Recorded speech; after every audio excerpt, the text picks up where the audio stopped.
looking for right-wing parties that could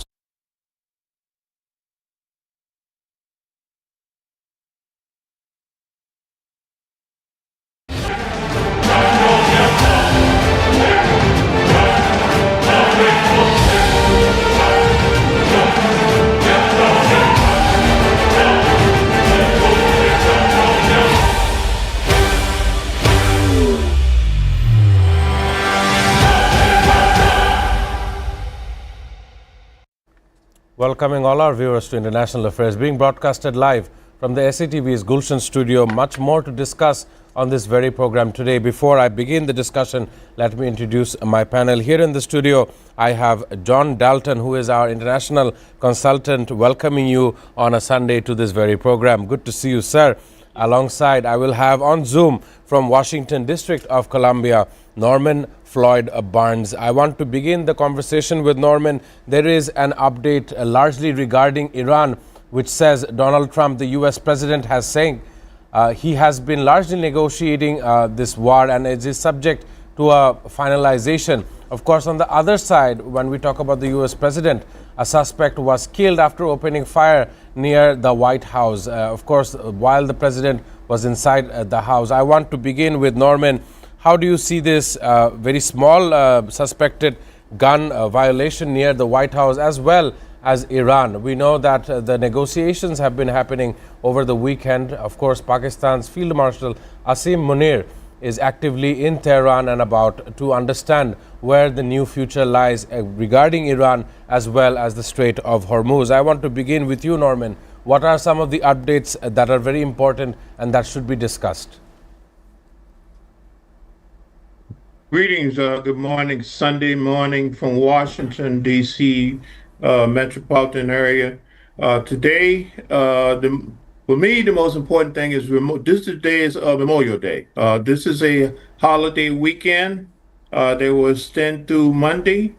Is a time where the U.S. citizens take time out to memorize the sacrifices of the fallen soldiers and other officials to preserve the peace of this country.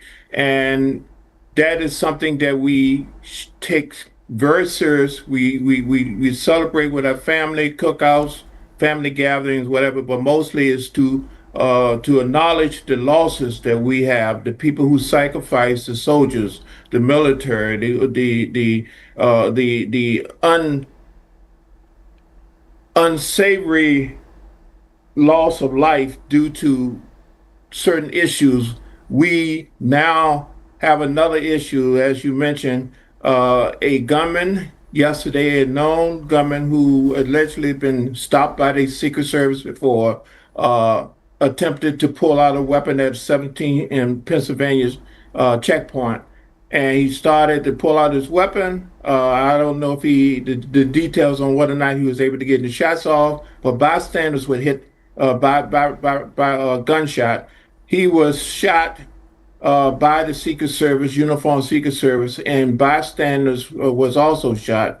The details of the bystanders not here, but they have identified the subject as Nassau Best. He is known as a subject that has been issues trying to get into the White House. This time he had a weapon. The Secret Service was able to neutralize him this time, and he lost his life. And the situation now is very closely tight here in the district. Do you believe it or not? This is the third shooting in the last couple of months, April and May, in the White House. And the president was unharmed. He was in the White House, of course, but this is the third incident that has occurred in this city. And we are concerned as the president is discussing the terms about the Iran deal. He said they're close to a deal, but we do not have the details on that. While the U.S. citizens are now trying to address their holiday period. Prices are going up. The cost of gas is increasing. The cost of everything is increasing. And we do not see any slowdown as we move into the holiday period and the summers. We have, next month, coming up in actually not long, in a couple of weeks, we'll be in June, and that's the start of the World Cup. So here we go, starting the summer period with violence, negotiation, and uncertainty about where we're going as a nation and how this is going to affect the whole global effect on exactly the economic and commerce, how things are going to move forward. So we're in a situation of unknown right now. What is in store for the future? While we celebrate the Memorial Day for the people who have sacrificed for our freedoms to allow us to be here at this time, in this moment, in this free nation. Thank you.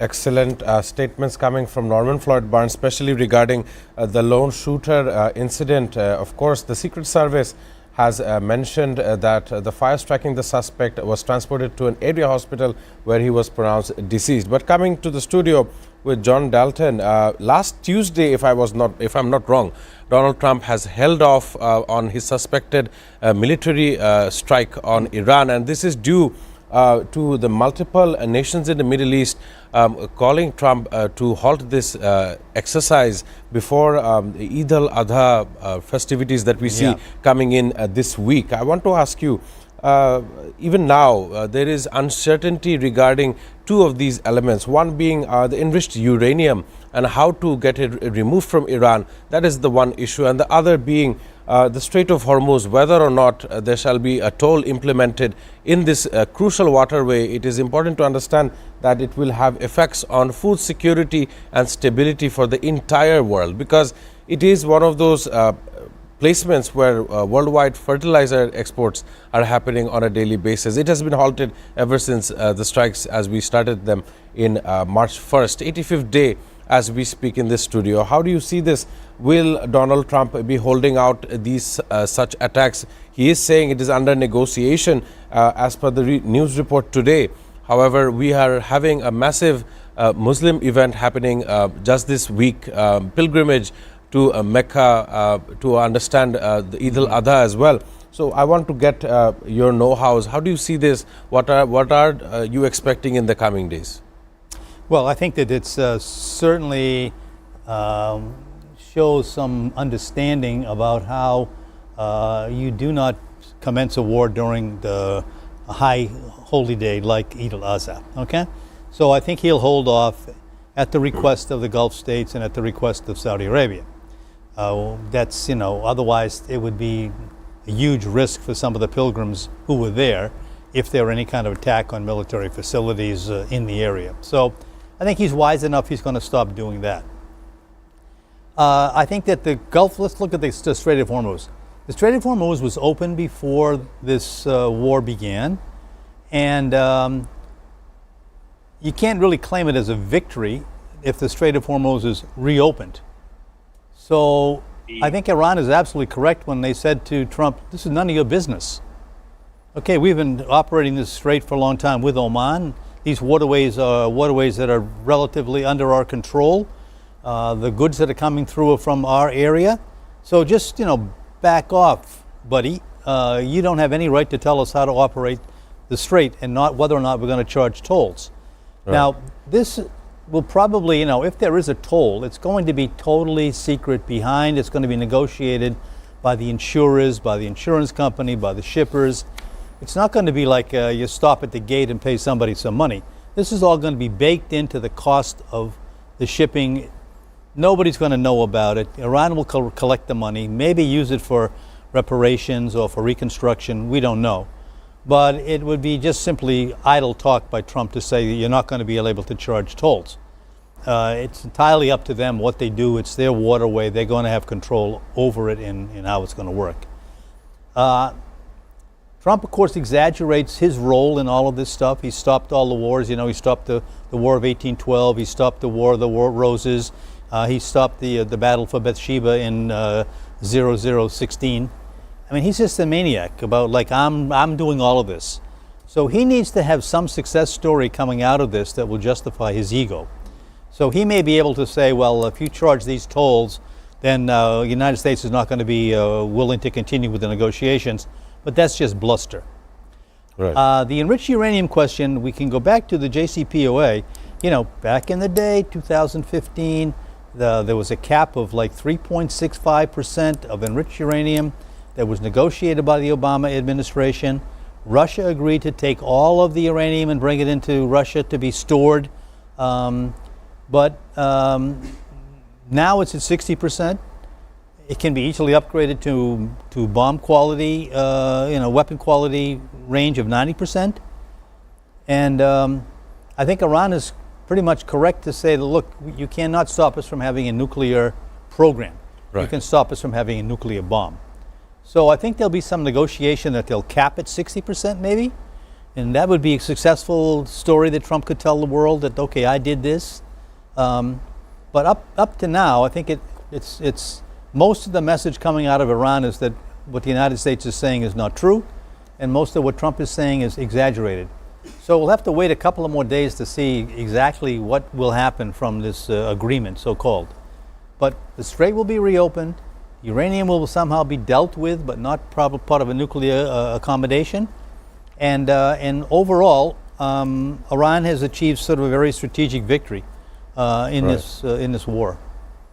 Excellent statements coming from John Dalton. As you were saying and talking about Iran and how Iran is handling the issue as it sees coming out on social media, and likewise there is news that is coming out from the U.S. administration. Of course, the U.S. Director of National Intelligence, Tulsi Gabbard, has resigned from her position, citing her husband's recent bone cancer diagnosis. Of course, she was one of the first people who said that Iran did not possess an imminent threat to U.S. and its national security. Just a small comment regarding this issue coming from Norman would be appreciated. Someone who was in charge of a very powerful position inside the United States, how you see her resignation. Some may even say that she is stepping out due to concerns regardless of her husband's issue. I want to get comment from you, Norman. How do you see this very top position resigning from her position?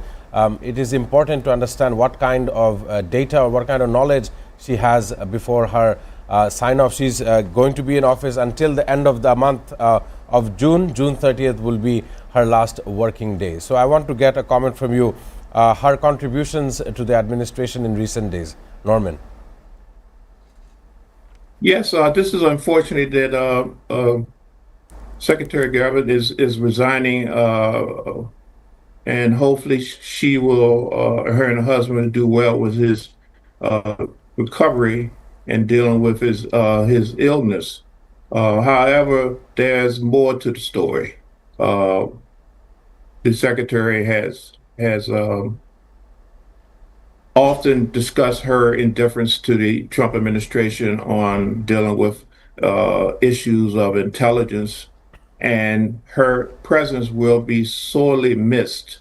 She has a lot of intelligence, a lot of insight, a lot of perspective from the particularly the Middle East area that the current administration is lacking in, and there will be a large gap in terms of intelligence that will be missing with her departure. She has been known to basically discuss certain issues that was not received very well by the Trump administration in regards to how we deal with issues, intelligence issues, dealing with cultures, dealing with threats. So this will be a serious and let's say the best thing I can say, there will be a gap, a lacking of intelligence, and hopefully we'll be able to fill that up, and hopefully she will be able to move on with her life, and also good health to her husband, and we wish her well. Right. Of course, that was a great ending of her time as the director of national intelligence in the Trump administration. Donald Trump has, of course, said that she has done an incredible job, and that he will miss her at this institution. Of course, that is important to understand how the two has discussed their positions regarding America, regarding the security and some of the intelligence data that she has in her position. It's time to take a short commercial break. Afterwards, we see how the world is changing right below our feet. Of course, we have seen violations from far-right Minister Ben-Gvir from Israel, and how he has detained Global Freedom Flotilla activists in Israel, which we need to discuss. It is time for a short commercial break. Please do stay tuned on this very program.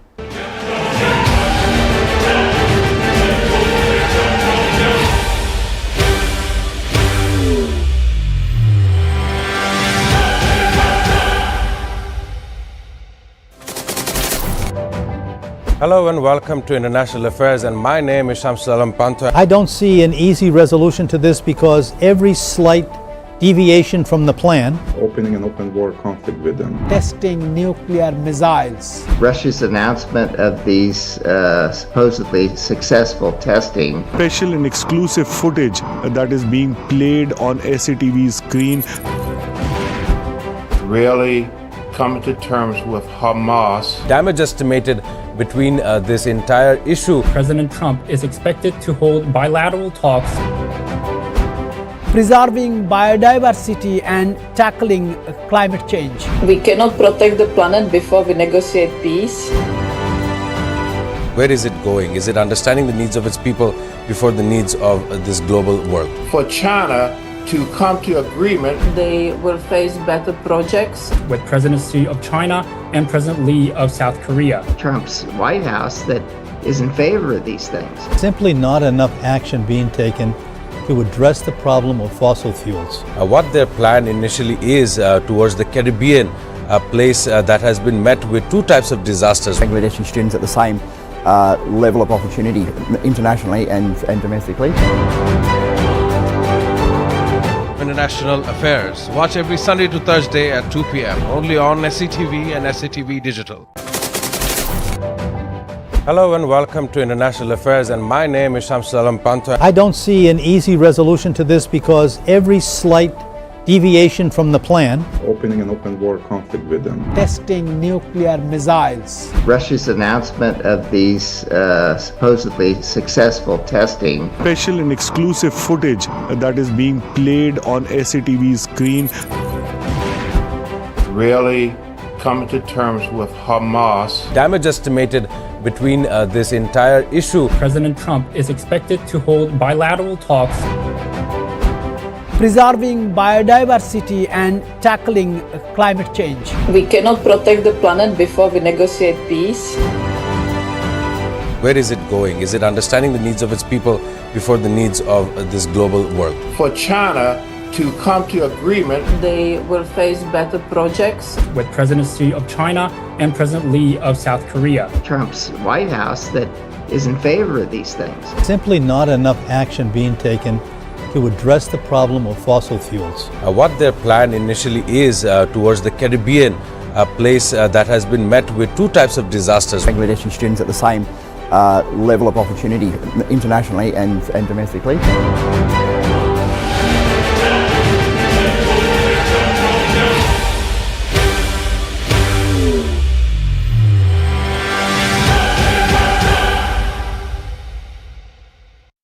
Welcoming our viewers back on International Affairs. Today I am joined in the studio with John Dalton as well as Norman Floyd Barnes from Washington, D.C. I want to begin this second half with regards to Israel. As I was saying, far-right minister in Israel's government, Ben-Gvir, was condemned by 11 nations for his handcuffed video footage which shows abuse of those who were on board the global Samud flotilla, many who have been deported to third countries, as well as mediation efforts by the foreign minister of Turkey, Hakan Fidan. They had made sure most of these people were deported through other nations like Turkey. But some of the video footage that we have seen happening while before they could enter Gaza, before the Samud flotilla could break the naval blockade, the Israeli Defense Forces has captured them and has brought them ashore to Israeli land. And of course, afterwards, we've seen some of the heinous violations. Physical assault is just one of those issues. There were people from all over the world in this global Sumut flotilla as of recent. I want to ask you in the studio with John Dalton, some of the implications as Ben-Gvir is being condemned by world leaders. 11 nations have called their Israeli ambassador to get an explanation. To some extent, we've also seen sister of the leader of Ireland being involved in this very flotilla. It's been rumored that she was there as well. Just to get a comment, Israel, a genocidal force that we have seen conducting genocide in Gaza today, when millions of people worldwide are voicing their concerns with Gaza, this kind of actions is happening on a daily basis. I want to get remarks from you, how you see this, because most of the people that we've seen on the global Sumut flotilla this time around were from Europe. Well, I think, I think we've reached the tipping point. I think that we have able to observe that countries like Spain and Sweden and France are condemning Israel and Israeli action and taking steps to ban tourists from entering in their country, and in this case banning a minister of government from entering into France, Ben-Gvir.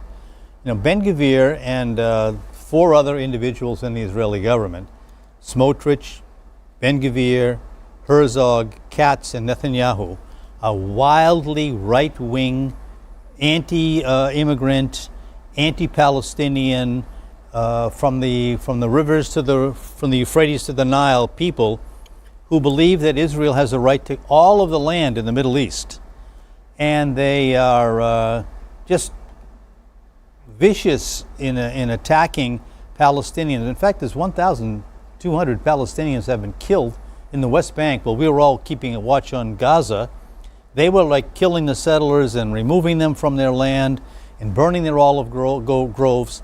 And I mean, it's a really pathetic and outrageous kind of an action that's taking place on these people who have been there for a century. Their families have settled there. And all of these European Jews who've come in who have no attachment to the land whatsoever.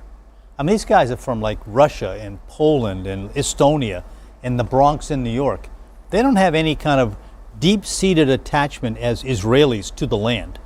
But they are taking all of these steps to drive the Palestinians out, and if necessary, to burn down their houses, to destroy their land, and to kill them. Savage, just barbarian savages. And it's sort of not, I mean, it's nice to see the European nations speaking up, but the United States is really has blood on its hands. I mean, it's very shameful that we now have a president who is so involved and beholden to Israel. And it's a shameful exhibition. Some even online, online we've seen that Donald Trump may run as the next leader of Israel. Some has commented saying across the same lines. That was excellent delivery regarding this. I want to ask Norman from Washington, District of Columbia. More than 400 men and women from 44 countries were intercepted in international waters while they tried to sail to Gaza with supplies. So I want to ask, while they were captured by Israeli Defense Forces, we've seen a video of the security forces abusing these detainees while Ben-Gvir was seen waving a flag, Israeli flag, taunting rows of activists who had been forced to kneel with their hands bound and foreheads to the ground. So this is a different kind of violation. On the other hand, we are seeing that France has banned Israeli National Security Minister Ben-Gvir from entering French territory for what Foreign Minister Jean-Noël Barrot described as unacceptable actions against those on this flotilla. I want to get remark from you. Doing so immediately after dissolving the Knesset, the parliament, early elections are coming in Israel much before the midterm in US.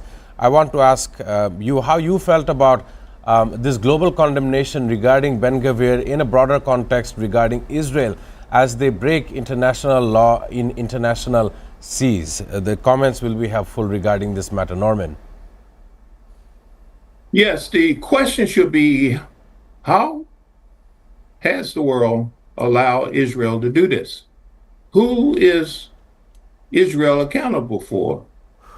Who tells and directs or controls Israel's next move?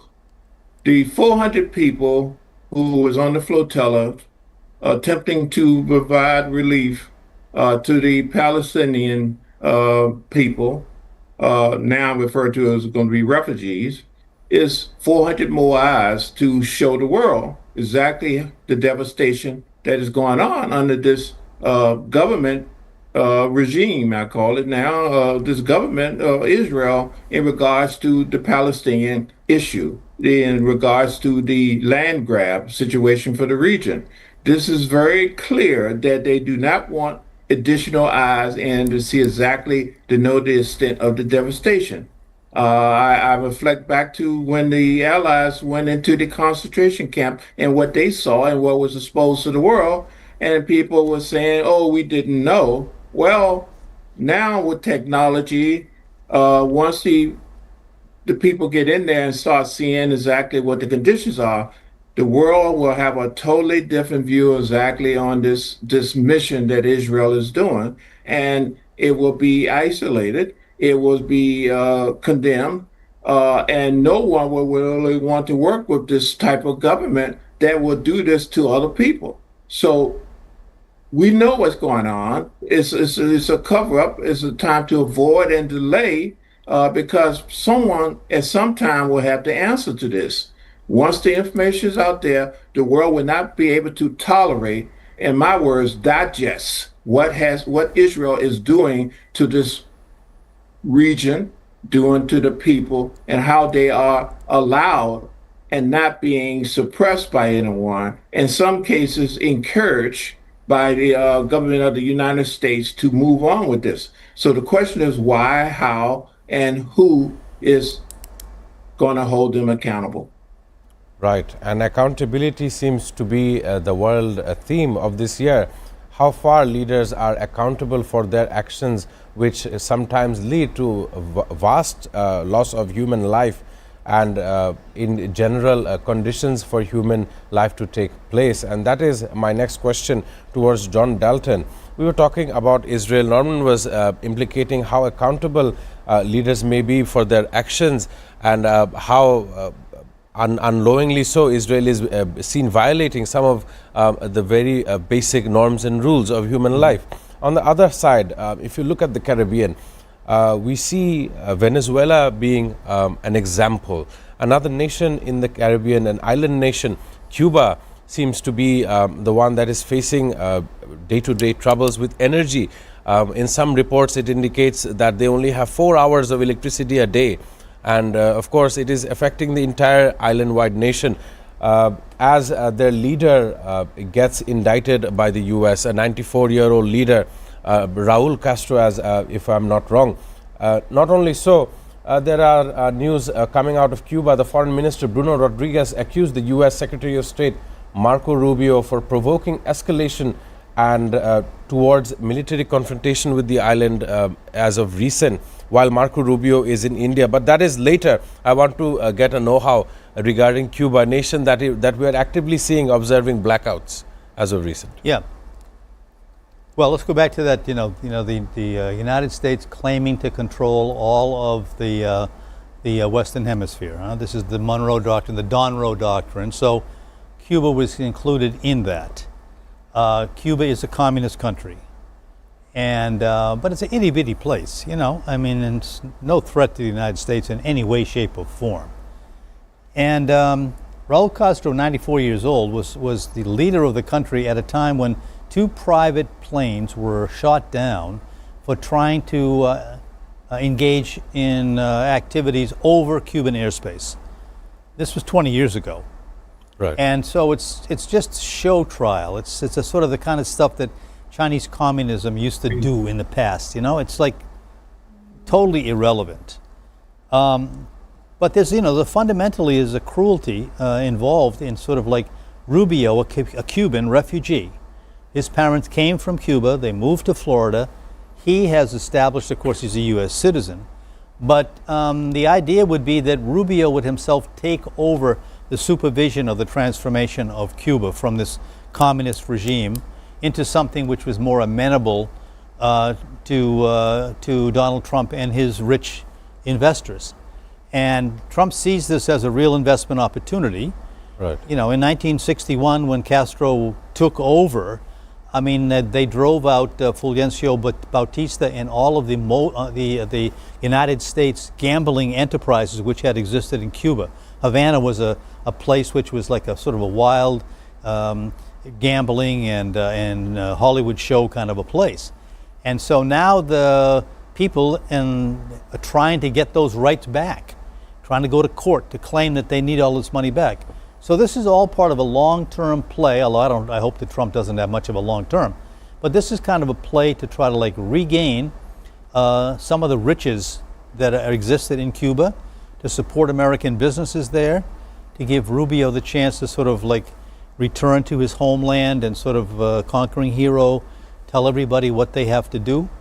Raul Castro may, like Maduro, end up going to court in New York and being placed in prison. Can you imagine a 94-year-old man trying to like be placed in prison? This is cruelty. Of course, he was the defense ministry when he was 64 back in the Fidel old was days. alive when all of this happened. Right. So I mean, this is just simply show trial, cruelty for cruelty's sake, shutting off the electricity. Thank God we have Mexico. Mexico has provided aid. The Russian ship that provided some fuel was coming in. They were totally dependent on Venezuelan fuel in the past because the Chavez would provide them with the fuel. It's just simply, you know, I mean, it's just another example of how low and primitive the Trump administration is about issues like this. Just dehumanizing the man, dehumanizing the country, forcing them into this sort of barbaric, this sort of lifestyle of 4 hours of electricity. I mean, this is beneath the United States. This is not a normal behavior.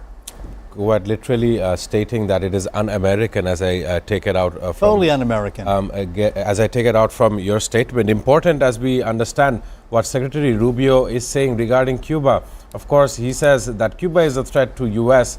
as Havana is saying, the capital, and the foreign minister is stating that accusing Rubio of lies and said the island never posed a threat. But I want to ask Norman Floyd Barnes regarding Marco Rubio's visits into Southern Asia, in India, where we see that he will meet his counterpart Subramaniam Jaishankar, someone who is a very well-known, a very educated leader here in Southern Asia. And of course, it will be a 4-day scheduled trip and his first to India. It will include stops in Agra, Jaipur as well. I want to ask Norman Floyd Barnes. India is, of course, with the Quad alignment that includes Japan and Australia.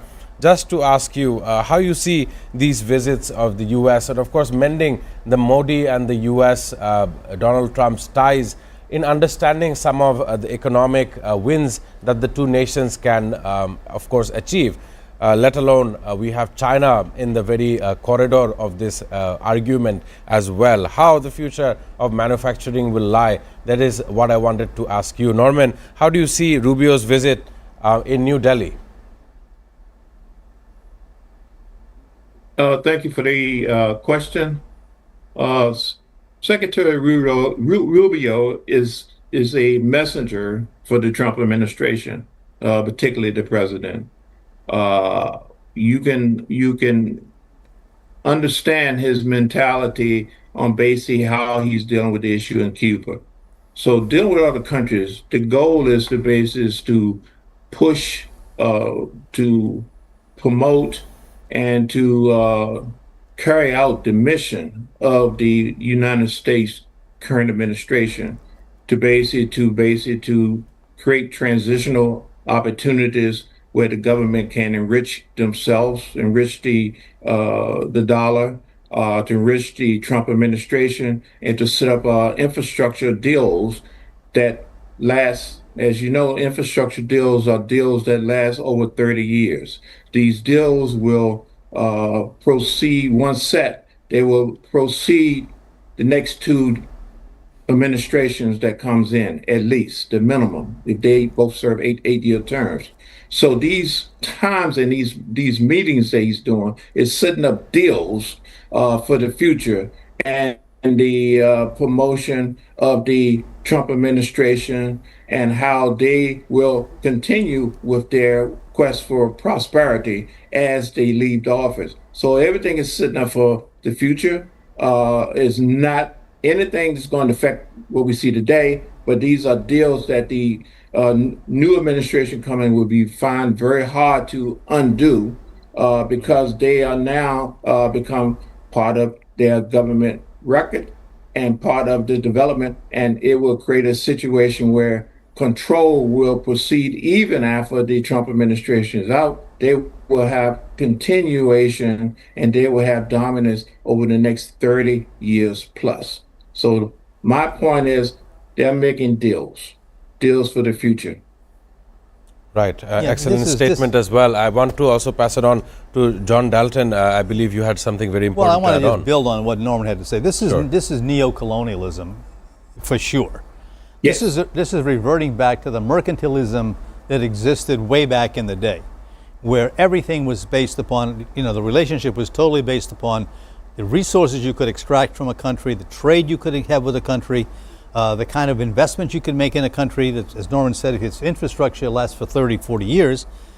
This is going back to a kind of a time when you did not have relationships based upon mutual understanding and trust, where humanity and humanitarian issues were pushed to the side.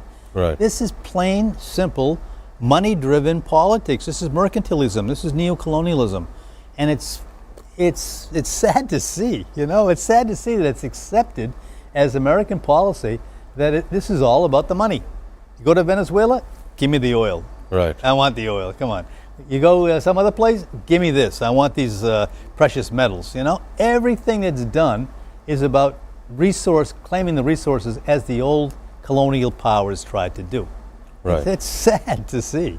And as we remember that colonial support that we've seen, the colonial powers that we've seen in this region under the British East India Company, we've seen the plunder of our spices, our teas, the man force, the laborers, and not getting the proper prices for their hard-earned work on a daily basis. We've seen it for over 300 years in this region as well. Very important discussions as we've had. However, we must go for a short commercial break. Afterwards, we look at some of the issues regarding local news over here, as well as Ebola and how it has widespread reaches inside Democratic Republic of Congo. Before that, we must go on a short commercial break. Do stay tuned on this very program.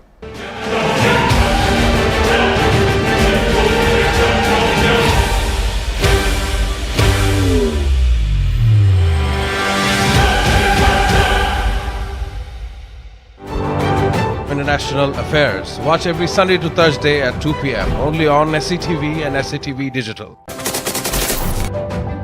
Hello and welcome to International Affairs, and my name is Shamsuddin Pantha. I don't see an easy resolution to this because every slight deviation from the plan, Opening an open war conflict with them. testing nuclear missiles, Russia's announcement of these supposedly successful testing, Special and exclusive footage that is being played on SATV's screen.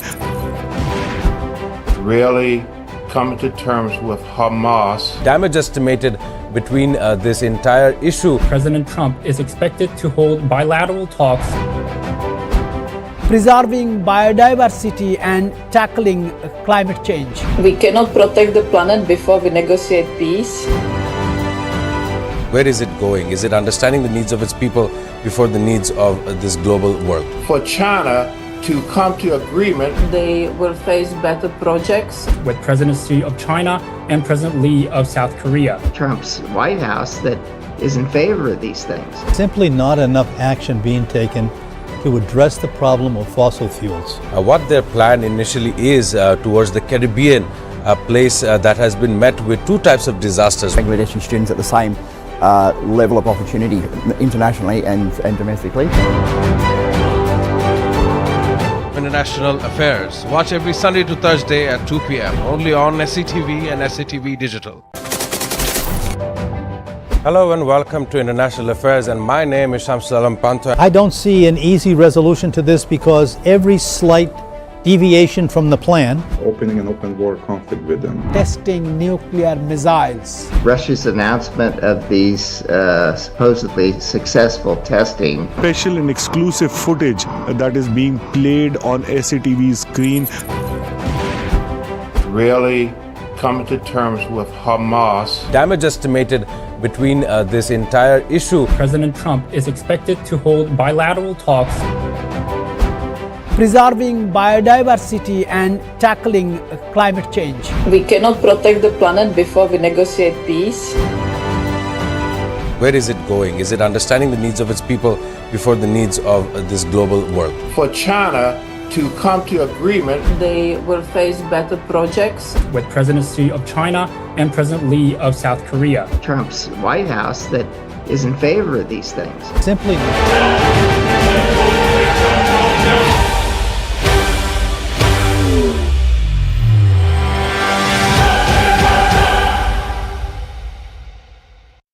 Right. Welcoming all our viewers back on the last segment of International Affairs. Of course, we were talking about Israel. We were also talking about how world leaders are seen trying to talk with their counterparts in various regions for their own intentions. However, at this moment, we must talk about Democratic Republic of Congo with John Dalton in the studio.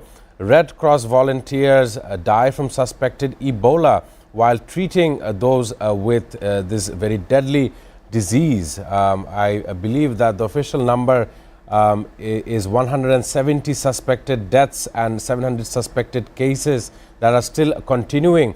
Amidst all of this, we see that an American who flew to Germany with the disease inside very heavy containment, of course, in one of the most protected medical facilities in Germany, in which he is being treated for this very disease. It has widespread issues for the entire world. If not contained in time, there will be losses of life from not only the Sahel states inside that region, Congo as well as Uganda, Rwanda as well, but it will also flow over into other regions as well if it's not contained. I want to get a remark. How dangerous do you think this new strain of Ebola is?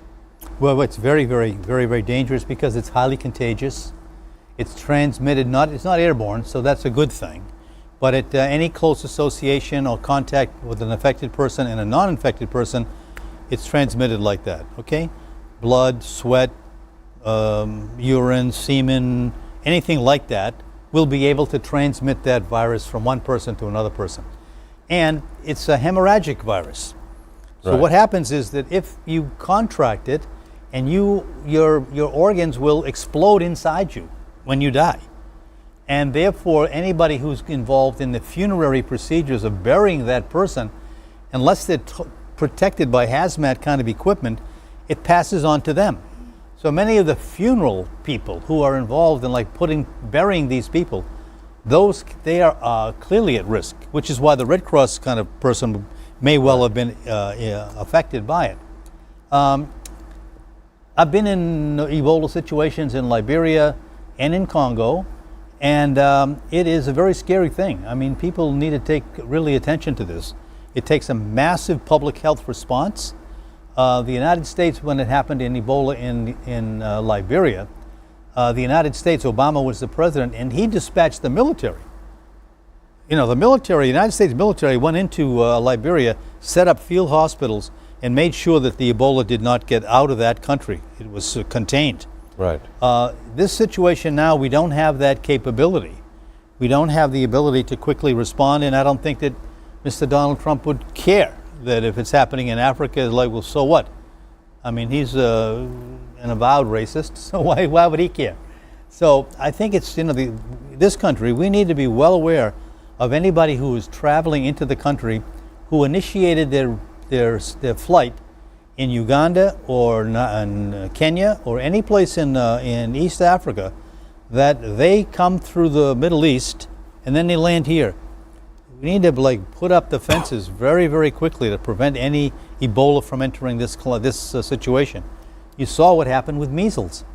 So if Ebola were to arrive in the territory of Bangladesh, where there are so many people who have immune deficiencies, and the population density, one of the world's. This is a dangerous disease, and this particular strain of Ebola virus, there is no antidote for it yet been discovered. Before that was excellent remarks regarding Ebola, and before I come to the end of the program. I just want your very short comment or how you felt about a murder and homicide that has happened end of last week. It has taken to storm on social media how an 8-year-old has been dismembered after allegation of being raped, and that person has also committed, he has confessed to his crimes. As we wait for the legal procedures to happen, of course, our Prime Minister has said that he will be served justice with the death penalty. Very short comment before I can end the program. There are altogether too many rapes of children and women in Bangladesh. There are altogether a lack of control, a lack of justice. Justice is a commodity you can buy and sell in Bangladesh. It is not a traditional value. You go to court and people will somehow say that somehow or other this woman, this 8-year-old girl, enticed the boy or enticed the man who's 30 years old to do something. This is a very, very dangerous situation from a cultural, from a religious point of view, and the country needs to take a strong action against it immediately. Women are at risk. Young children are at risk. An 8-year-old child. Now, why was she beheaded? Because she can't testify against this man. Luckily, he was caught. And but there were last month 350 rapes in Bangladesh. This has to stop. Someone has to do something about it besides just talk. We're good at talking here in Bangladesh. Very, very poor at acting. Right. I want to thank John Dalton for your excellent remarks regarding this very issue, as well as issues of importance from international and national venues. Thanking you for your time and your patience here on this program. Also, thanking Norman Floyd Barnes for joining us on a daily basis, providing perspectives and viewpoints from Washington, D.C. I want to also remember our national poet, Qazi Nazrul Islam. He is, of course, earning him the title of the rebel poet as well in Bengali, that is the Bidrohi Kabi. Of course, today is 24th May. His birth anniversary is being followed here in local cultural events as well, remembering his popular poet of serving the national interest as well. Remembering this poet, I want to sign off on today's International Affairs. I will see you all on tomorrow's program.